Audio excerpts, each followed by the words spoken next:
morning, Synthel. I have got an interesting movie for you today. It's called Honeydew, and it's directed by Devereaux Milburn.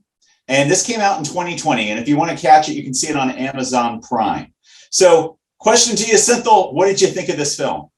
After I saw the movie, I had to go do some investigation in fungi, and went into a huge rabbit hole. And because the basic premise behind this movie is that this rural community and this rural couple have gone mad because of a fungus that has invaded their brains through their crops, and they're doing some very odd things, let's just say that, as a result of the influence. So I did some digging in and ran into, I've known previously there are fungi that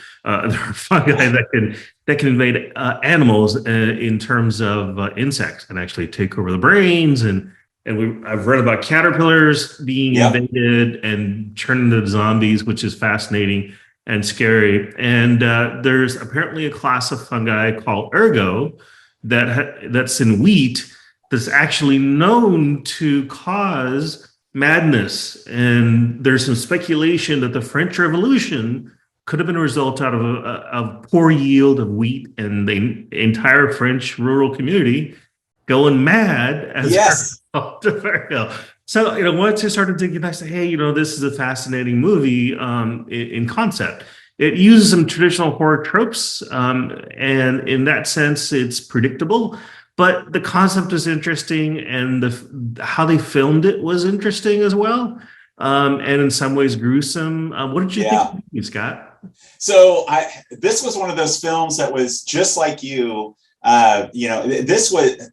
I had done research in the past on fungi for a story that I've been working on, but focused more on the fungi that controls, like ants. I don't know if you've ever seen those. That it goes in, invades the brain. The ant becomes kind of a zombie to this fungus, and then will go out onto the end of a limb and basically become paralyzed as the fungus comes out at the top of its head. Right, so it's a zombie fungus, And so, like you, I was reading this going, oh my gosh, and I didn't get into the French Revolution thing. That's fascinating to me. If that's, what could have actually happened in the French Revolution is this.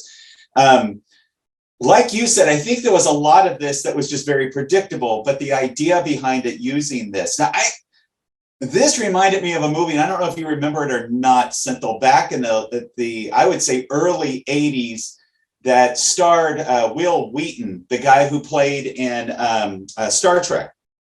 And I think it was called The Curse. And it's about a family that lives in this farm, and his parents slowly start going mad. And it turns out it's this weird alien fungi, right? So this really reminded me of this.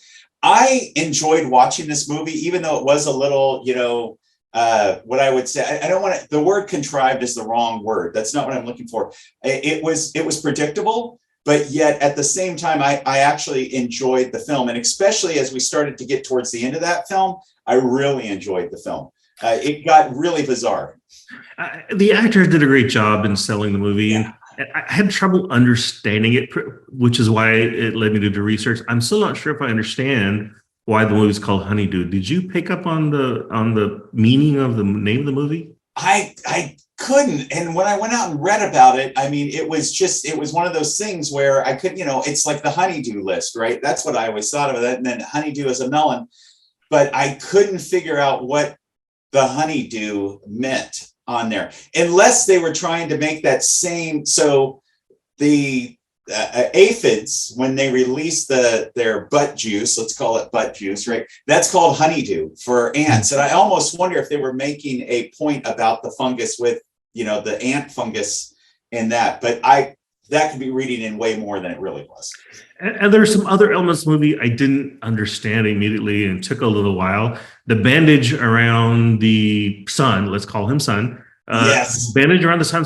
I didn't fully understand why he had the Band-Aid. I didn't connect the dots for what was actually going on until later in the movie. I thought he was just a bizarre son, and he had some medical condition or something. But how they put that together in the end, and I did enjoy it. I thought it was fun, even the fact that they used traditional horror tropes. What do you think, Scott? Would you recommend this movie Yeah. to? Oh, absolutely, Senthil. I would totally recommend this film. It was one of those movies that I think you just have to be in the right mood for. Walk in knowing it's going to be a little predictable, but there's enough in this film that causes you to stop and think. I think there's plenty of horror in this, especially if you take it for what it is. And it's one of those films where, yeah, I would absolutely recommend this film. I would too. I thought it was filmed really well. The tension was there. The unknown, the mystery was there, and it definitely kept you engaged throughout the movie. The performance is really great.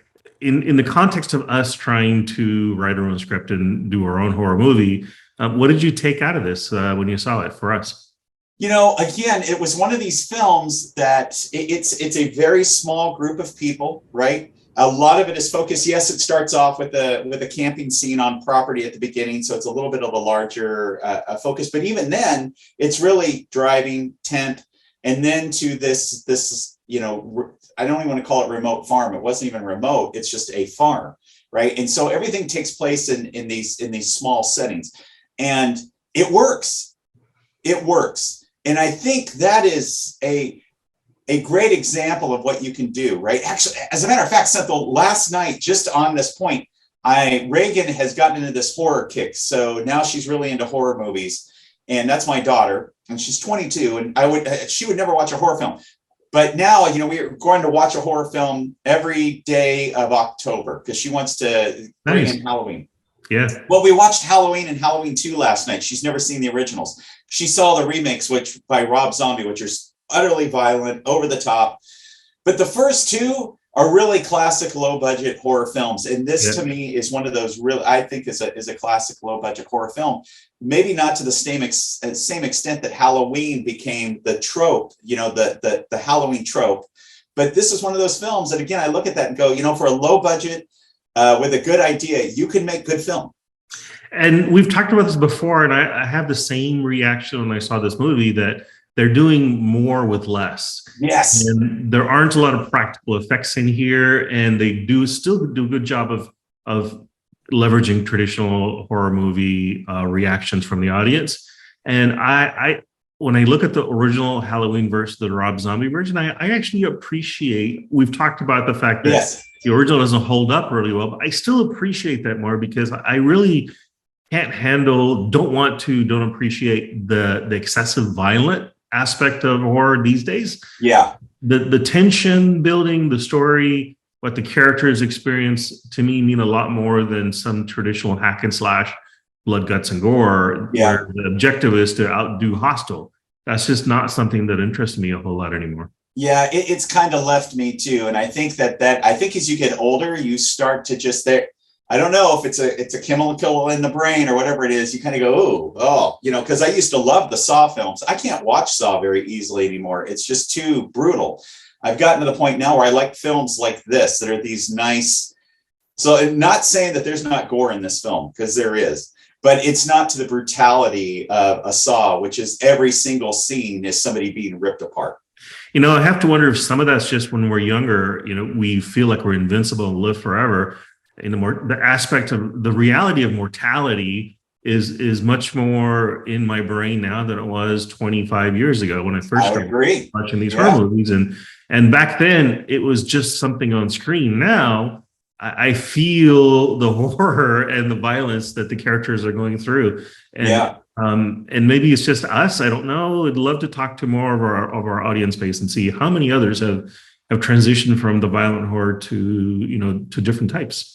That's a really good idea, Senthil. I mean, I wonder as we get older if everybody feels this way or if it's just us. Once again, Scott, a fascinating movie, small budget movie. Loved watching it, and looking forward to the next conversation. Hey, thanks, Senthil. Talk to you soon.